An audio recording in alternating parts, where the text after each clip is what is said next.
فما لكم في المنافقين فئتين والله أركسهم بما كسبوا أتريدون أن تهدوا من أضل الله ومن يضلل الله فلن تجد له سبيلا ودوا لو تكفرون كما كفروا فتكونون سواء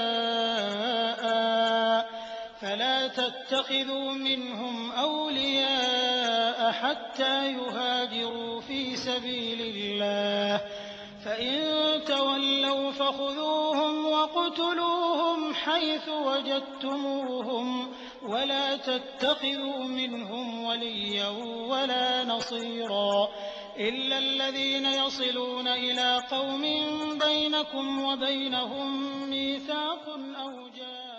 அஸ்ஸலாமு அலைக்கும் வரஹ்மத்துல்லாஹி வபரகாத்துஹு. அன்பிற்குரிய சகோதர சகோதரிகளே, உங்கள் அனைவர் மீதும் எல்லாம் வல்ல ஏக இறைவனின் சாந்தியும் சமாதானமும் நிலவட்டுமாக. இஸ்லாம் ஓர் இனிய மார்க்கம் என்ற இந்த நிகழ்ச்சி பல்வேறு மதத்தவர்களுக்கு மத்தியிலே நல்லுறவை நல்லிணக்கத்தை ஏற்படுத்துவதற்காக நாங்கள் பல ஆண்டுகளாக தொடர்ந்து நடத்தி வரக்கூடிய நிகழ்ச்சி. ஒவ்வொரு மதத்தவர்களுக்கும் தனித்தனியான கொள்கைகள் இருக்கின்றன. ஒவ்வொரு மதத்தவர்களுக்கும் வழிபாட்டு முறைகள் வெவ்வேறாக இருக்கின்றன. ஒவ்வொருவருக்குமே தனித்தனியான கலாச்சாரங்கள் இருக்கின்றன. இப்படி பல வகைகளிலே நாம் தனித்தனியாக இருக்கும் பொழுது நமக்கு மத்தியில் எப்படி ஒரு இணைப்பு ஏற்படும், எப்படி ஒருங்கிணைப்பு ஏற்படும் என்பதற்கு பலரும் முயற்சி செய்து பலவிதமான ஆலோசனைகளை மக்கள் மத்தியிலே வழங்குகிறார்கள். ஆனால் உண்மையிலேயே பல்வேறு கொள்கைகளும் கோட்பாடும் கொண்டவர்கள் வாழும் பொழுது நல்லிணக்கம் ஏற்பட வேண்டும் என்று சொன்னால் எது சாத்தியமானதாக இருக்கிறதோ, எது அறிவுபூர்வமானதாக இருக்கிறதோ அது போன்ற ஒரு செயல் திட்டத்தை தான் நாம கையில் எடுக்க வேண்டும். முஸ்லிம்கள் எல்லாம் இந்துக்களைப் போலவே எல்லா அம்சங்களையும் அமைத்துக் கொண்டால் அப்ப எந்த விதமான தகராறும் வராது, பிரச்சனையும் வராது. ஆனா நடக்குமா? அது நடக்காது. அல்ல, இந்துக்கள் எல்லோருமே முஸ்லிம்களைப் போலவே உங்களுடைய வாழ்க்கையை மாற்றிக்கொள்ளுங்கள் என்று சொன்னால் அப்ப கூட ஒற்றுமை ஏற்பட்டு போயிடும். நடக்குமா? அது நடக்காது. கிறிஸ்தவர்கள் இந்துக்கள் முஸ்லிம்கள் எல்லாரும் சேர்ந்து ஒரே மாதிரியா வணங்க வேண்டும், ஒரே மாதிரியான கலாச்சாரத்துக்கு வர வேண்டும், ஒரே மாதிரியான கொள்கை கோட்பாடுக்கு வர வேண்டும் என்று ஒத்துக்கொண்டார்களேயானால் நிச்சயமா ஒற்றுமை ஏற்பட்டுவிடும். அது நடக்குமான? நடக்காது. ஏன்? ஒவ்வொருவருடைய உள்ளத்திலையும் சிறு வயது முதல ஒரு நம்பிக்கை ஊட்டப்பட்டு இருக்கிறது. அதுல நம்ம ஊறி போய் இருக்கிறோம். அதுல யாராலும் விட முடியாது. ஒன்று ரெண்டு பேர் விதிவிலக்காக விட்டுவிட முடியுமே தவிர ஒட்டுமொத்தமாக எல்லோரும் அவங்கவுங்க நம்பிக்கையை மாத்திக்கிடுவாங்களா? மாத்திக்கிற மாட்டாங்க. அப்போ ஒரு முஸ்லீம் முஸ்லீமா தான் இருந்துகிட்டு இருப்பார், ஒரு இந்துவா தான் இருப்பார், ஒரு கிறிஸ்தவர் கிறிஸ்தவரா தான் இருப்பார். யாரும் யாருக்காகவும் தங்களுடைய நம்பிக்கைகளை மாற்றிக்கொள்ள மாட்டார்கள்.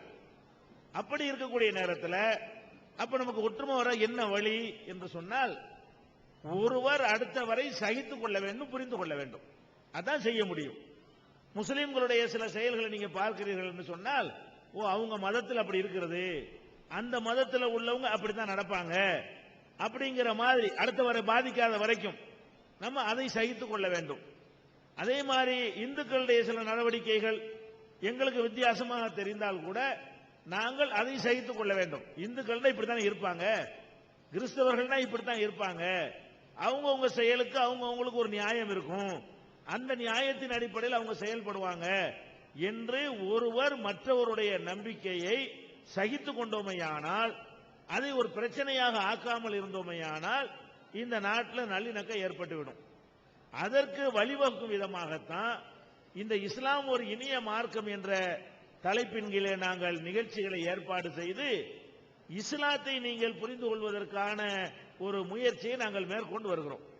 ஏன்னா இஸ்லாமிய கொள்கை என்னன்னு நிறைய மக்களுக்கு தெரியாது, இஸ்லாமிய கோட்பாடு என்னன்னு தெரியாது.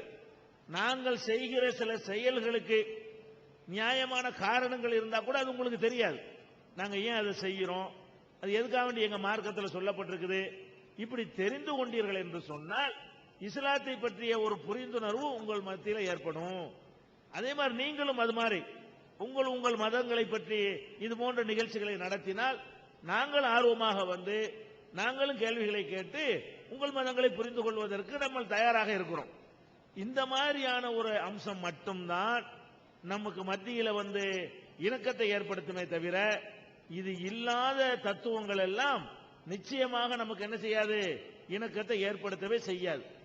இப்ப இணக்கத்தை ஏற்படுத்தணும் ஆசைப்படக்கூடியவங்க என்ன செய்வாங்க என்று கேட்டால் பொருத்தமற்ற ஒரு தீர்வை மக்கள் மத்தியில் வைப்பார்கள். எப்படி வைப்பார்கள்? இப்ப நமக்குள்ள அடிச்சு கொள்றோம், நமக்குள்ள சண்டை போட்டுக் கொள்றோம், அதனால அதை ஒழிக்கணும். ஏன்னு கேட்டா எல்லாருடைய ரத்தமும் சிவப்பா இருக்குது அப்படிம்பாங்க. உயர்ந்தவர் என்ன தாழ்ந்தவர் என்ன, உடல் மட்டுமே கருப்பு, அவர் உதிரம் என்றும் சிவப்புன்னு சொல்லி வச்சிருக்கிறாங்க. என்ன ஒசந்தவன் என்ன தாழ்ந்தவன், அறுத்தா ரத்தம் சிவப்பாத்தான் இருக்குது, அப்புறம் என்ன ஒசந்த ஆளு அப்புறம் என்ன தாழ்ந்த ஆளு என்று சொல்லி இதை சொன்னவன ஒற்றுமை ஏற்பட்டுருமா? ஏற்படாது. ரத்தம் சிவப்பா இருக்கிறதுனால எப்படி ஒற்றுமை ஏற்படும்? ஆடு மாடு ரத்தம் கூட சிவப்பா தான் இருக்கும், பன்னி ரத்தம் கூட சிவப்பா தான் இருக்கும். மனுஷனத்தை மட்டும் சிவப்பா இருந்தா ஒத்துமையா இருக்கிறது சரியா வரும். ரத்தம்ங்கிறது எல்லா ஜீவனுக்கும் சிகப்பா தான் இருக்கும் போது ரத்தம் சிவப்பா இருக்கிற நம்ம ஒன்னாயிர முடியுமா? ஆக முடியாது. இன்னும் சொல்ல போனா ரத்தத்தில் குரூப்புகள் இருக்கிறது. ரத்தத்தில் ஒரு குரூப் இன்னொரு குரூப்புக்கு பொருந்தாது. ரத்த தானம் செய்கிறார்கள் இல்லையா, ஒவ்வொருத்தருக்கும் ஏற்ற குரூப்பை தான் செய்ய முடியும்.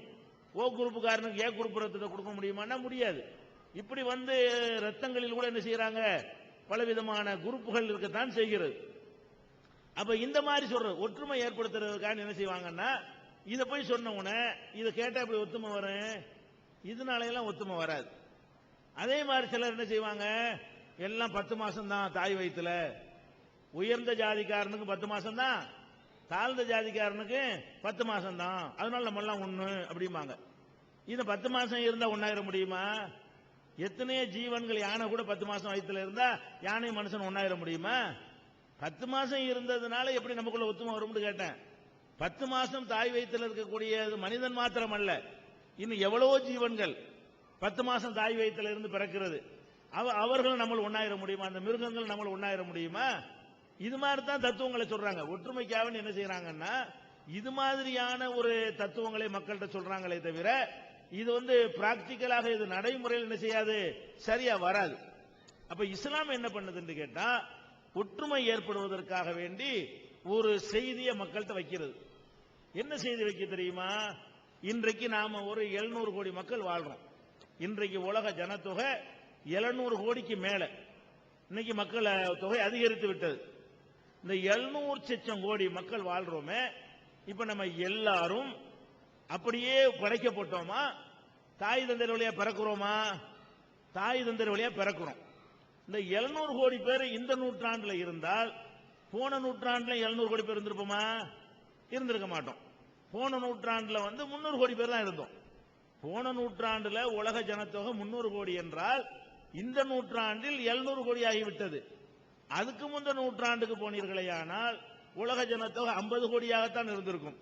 அதுக்கு முந்தின ஒரு நூற்றாண்டு, ஒரு 100 வருஷத்துக்கு தள்ளிக்கிட்டே போனீங்க என்று சொன்னா அப்படியே ஜனத்தொகை குறைந்து குறைந்து கொண்டே வரும். கடைசியா போனீங்க என்று சொன்னா 2 பேர்ல போய் முடியும். ஒரு ஆம்பளை பொம்பளையில போய் என்ன செய்யாது முடியும். அப்போ ஒரு 2 பேர் தான் உலகத்தில் படைக்கப்பட்டார்கள். ஒரு ஆண் ஒரு பெண்ணு தான் படைக்கப்பட்டார்கள். அவங்களுக்கு பிறந்த பிள்ளைகள் தான் பல்கி பெருகி கூடி குறைபடி பல குலங்களாக, நிறங்களாக, மொழி பேசக்கூடியவர்களாக, பல கலாச்சாரத்தை கொண்டவர்களாக நம்ம மாறி கிடக்கிறோம். இத உலகத்தில் எல்லாரும் ஒத்துக்கிட்டோமே ஆனால் ஒற்றுமை ஏற்பட்டுவிடும். எப்ப ஒற்றுமை ஏற்படும்? நீங்க என்ன மதத்தை சேர்ந்தவங்களா வேண்டாலும் இருந்துங்க, உங்க பாட்டன்னு எங்க பாட்டன்னு ஒண்ணுன்னு ஒத்துக்கிட்டா அப்புறம் நமக்கு சண்டை வருது. நீ எந்த ஜாதியா வேண்டாலும் இருந்துட்டு போங்க, இந்த உலகத்திலே சயின்டிபிக்கா என்ன சொல்றான், ஒரே ஒரு ஆப்பிரிக்க தாயிலிருந்து தான் உலகம் உருவானது என்று சொல்லி இன்றைக்கு இந்த ஜீனோம் ரகசியத்தை கண்டுபிடித்த பிறகு மனுஷன் உறுதிப்படுத்தி இருக்கிறான். இப்ப 4 ஜாதி இருக்கிறாங்கன்னா ஒவ்வொரு ஜாதிக்கும் ஒரு அப்பன் கிடையாது. இந்த 4 போய் ஒரு அப்பன்ல போய் சேரும், ஒரு ஆத்தாவுல போய் சேரும் என்று இன்றைய அறிவியல் உலகமும் என்ன சொல்கிறது, அதை நிரூபித்து காட்டுகிறது. மரபணு ரகசியங்களை கண்டுபிடித்த பிறகு அப்ப என்ன செய்யறான், மனிதன் ஒரு தாய்க்கு பிறந்தவன் தான். அப்ப நம்ம எல்லாருமே முஸ்லிமா இருங்க, நீங்க இந்துவா இருங்க, கிறிஸ்துவரா இருங்க, செட்டியாரா இருங்க, கவுண்டரா இருங்க, வன்னியரா இருங்க, நாடாரா இருங்க, தலித்தா இருங்க, ஐயரா இருங்க, அதெல்லாம் கிடையவே கிடையாது. எல்லாரும் போனா ஒரு ஜோடிக்குத்தான் அவர்கள் பிறந்திருக்கிறார்கள். ஒரு ஜோடி தான் கடவுளால் படைக்கப்பட்டது. அந்த ஒரு ஜோடியிலிருந்து பிறந்தவர்கள் தான் பல விதங்களாக நம்ம பிரிந்து கிடக்கிறோம். கொள்கை மாற்றத்தினால, நிறம் மாற்றத்தினால, வசிக்கிற பிரதேசத்தின் காரணத்தினால நமக்குள்ள பலவிதமான வேறுபாடுகள் வந்திருக்கே தவிர எதுல இல்ல, ஒவ்வொருத்தனுக்கும் ஒரு அப்பன் கிடையாது. இப்ப தமிழன் இருக்கான்னு வைங்களேன், தமிழனா போனா ஒரு தமிழ் அப்பன் கிடைப்பான கிடைக்க மாட்டான். மலையாளியா போனா மலையாளியோட உலகம் முடியுமானா முடியாது. நீங்க மொழியில நீங்கள் பிரிஞ்சு கிடந்தாலும் சரி, அது ஒரு ஆத்தா அம்மா தான். அது என்ன மொழி நமக்கு தெரியாது, ஆனா ஒரு ஆத்தாவும் ஒரு அப்பன் தான் கடைசியா நிற்பார்கள். நீங்க நாடுன்னு வைத்துக் கொண்டாலும் சரி, இந்தியாக்காரனையும் அமெரிக்காக்காரனையும் கொண்டு போனா கடைசியில் அங்கதான் போய் சேருவான்.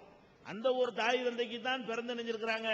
இப்படி நம்ம பல கோத்திரங்களாக பிரிந்திருக்கிறோம் என்று சொல்லி உலகத்துக்கு இஸ்லாம் என்ன சொல்லுதுன்னு கேட்டா, கொள்கையில நீங்க வேறுபட்டு இருக்கிறது அது சிந்தனையால் ஏற்பட்ட ஒரு முடிவு. அது உங்களுக்கு இது பிடிச்சா இதை எடுத்துக்கிறீங்க, அதை பிடிச்சா அதை எடுத்துக்கிறீங்க. ஆனா அதுக்காக வேண்டிய ஒருத்தனை வசதிங்கிறீங்க, ஒருத்தனை ஏன் தாழ்ந்தவங்கிறீங்க, நான் வசதி நீ மட்டம் ஏன் வருது? நம்ம எல்லாரும் ஒரு தாய் மக்களா இருந்துட வேண்டியதானே. ஒரு தகப்பனுக்கு பிறந்தவனே ஒருத்தன் ஒரு கட்சியில் இருப்பான், அதே தகப்பனுக்கு பிறந்த இன்னொருத்தன் என்ன செய்வான், வேற ஒரு கட்சியில் இருப்பான். ஒரு தாய் தந்தைக்கு பிறந்த 2 பிள்ளைகள் இருப்பார்களே, ஆனால் 2 பேருமே ஒரே கட்சியில் இருக்கிறானா? இருக்க மாட்டேங்கிறான். அது மாதிரி தான் அது. அந்த மாதிரி நம்ம பிரிந்து கிடக்கிறோமே தவிர, ஒரு தாய் தந்தைக்கு பிறந்தவர்கள் எப்போ உலகம் ஒத்துக்கொள்கிறதோ அப்ப ஜாதி ஒளிந்துவிடும். இதை ஒத்துக்கொள்ள நமக்கு என்ன தயக்கம்? ஏன் நம்ம ஏன் அப்படி தனியா பிரிகிறோம்?